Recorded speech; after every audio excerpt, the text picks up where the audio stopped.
মৰমৰ ছাত্ৰ-ছাত্ৰীসকল, আজি তোমালোকৰ ইংলিছৰ পৰীক্ষা নিশ্চয় ভালেই হৈছে। এতিয়া তোমালোকে ইংৰাজী পৰীক্ষাৰ কথা ভাবি নাথাকি হ'বলগীয়া অসমীয়া পৰীক্ষাৰ কথা গুৰুত্ব দিয়া। আজি মই তোমালোকৰ আগত কেইটামান ছন্দৰ বিষয়ে আগবঢ়াবলৈ লৈছোঁ। ইয়াৰ পৰা বাধ্যতামূলক তোমালোকৰ যিকোনো দুটা আহিবই। বাকী ইম্পৰ্টেণ্ট ব্যাকৰণসমূহ মই নেক্সট ভিডিঅ'ত দি আছোঁ, নিশ্চয় চাবা। এতিয়া চোৱা ছন্দ কাক বোলে আৰু কি কি। এতিয়া উত্তৰ চোৱা, আমি বাক্য লিখোঁতে লয়যুক্ত আৰু শুনিবলৈ শুৱলা সুপৰিমিত ধ্বনিৰ বিন্যাসেই হ'ল ছন্দ।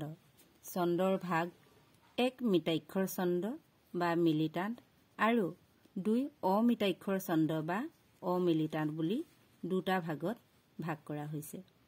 এতিয়া মিতাক্ষৰ ছন্দৰ ভাগসমূহ হ'ল পদ বা পয়াৰ, লেছাৰী, দুলৰী, ছবি, ঝুমুৰি, কুসুমমালা আদি। এতিয়া পদ বা পয়াৰ। পদ বা পয়াৰ প্ৰাচীন অসমীয়া কবিতাৰ এক উল্লেখযোগ্য ছন্দসজ্জা। এইবিধ ছন্দসজ্জাত একোটা স্তৱকত 14 মাত্ৰাৰ দুটা চৰণ থাকে। একোটা চৰণত ক্ৰমে 8+6 মাত্ৰাৰ দুটাকৈ পৰ্ব থাকে। দুয়ো চৰণৰ শেষ বৰ্ণ মিলে। যেনে কৃষ্ণৰূপে দৈৱকীত ভৈলা অৱতাৰ, শংখ চক্ৰ গদা পদ্ম কৰত তোমাৰ। এতিয়া নেক্সটটো চোৱা, লেছাৰী। লেছাৰী হ'ল প্ৰাচীন অসমীয়া কবিতাৰ উল্লেখযোগ্য ছন্দসজ্জা। ইয়াত একোটা স্তৱকত শেষৰ বৰ্ণৰ মিল থকা দুটা চৰণ থাকে। দুয়োটা চৰণত 10+10+14 মাত্ৰাৰ তিনিটাকৈ পৰ্ব থাকে। যেনে নমো নমো নিত্য নিৰঞ্জন, নাৰায়ণ শিৱ সনাতন, অনাদি অনন্ত নিগুণ গুণ নিয়ন্তা। এতিয়া নেক্সটটো চোৱা, দুলৰী। দুলৰী ত্ৰিপদী বুলিও কোৱা হয়। এতিয়া দুলৰী প্ৰাচীন অসমীয়া কবিতাৰ এক উল্লেখযোগ্য ছন্দসজ্জা।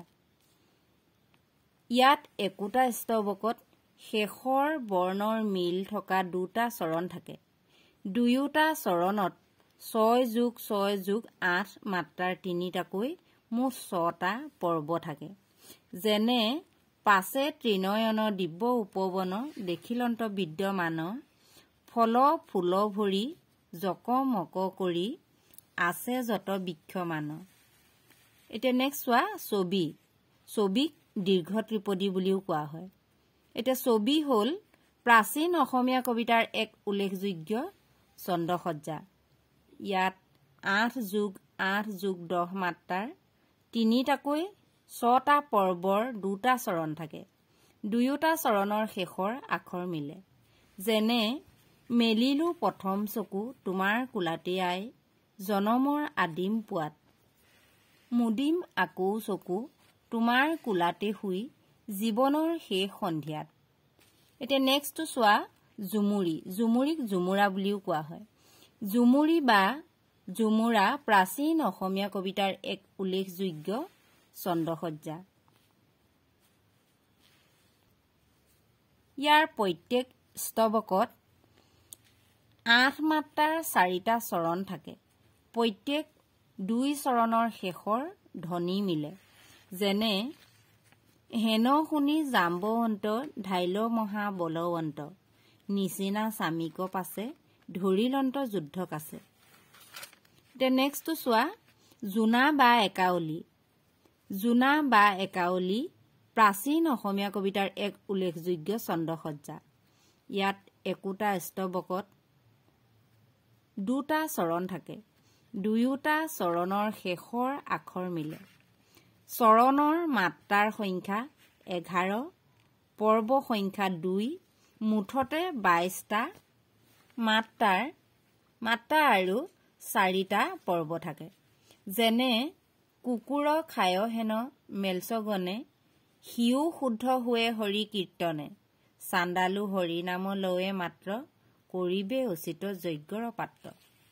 এতিয়া নেক্সটটো চোৱা, কুসুমমালা। কুসুমমালা ছন্দসজ্জাত প্ৰাচীন অসমীয়া কবিতাৰ এক উল্লেখযোগ্য ছন্দসজ্জা। এই ছন্দত 6 মাত্ৰাযুক্ত 4টা চৰণ থাকে। চাৰিও চৰণৰ শেষ ধ্বনি একে মিলৰ, যেনে নমো নিৰঞ্জন, পাতক ভঞ্জন, দানৱ গঞ্জন, গোপিকা ৰঞ্জন। এতিয়া তোমালোকে এইকেইটা ছন্দৰ ওপৰত গুৰুত্ব দিয়া আৰু ভালকৈ চাবলৈ নাপাহৰিবা।